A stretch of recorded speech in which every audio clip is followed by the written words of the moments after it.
A Cybertruck was seen easily navigating the flooded streets of Houston during Hurricane Beryl, thanks to the wade mode. But that's not the only thing.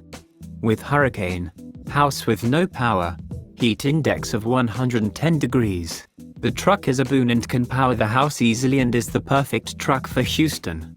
With Cybertruck's power share, the owner was able to power his house for an additional 3+ days. Power share supplies enough power to the house. Power every major appliance in the house, including the AC. The lineup of ICE cars trying to get fuel in Houston was brutal. The owner said he was easily able to get his Cybertruck to 100% and power his home after Beryl. The Hurricane Beryl left 2.7 million customers without power in Houston. Now imagine an updated power infrastructure supported by megapack microgrids. This could make Cybertruck the official truck of Houston.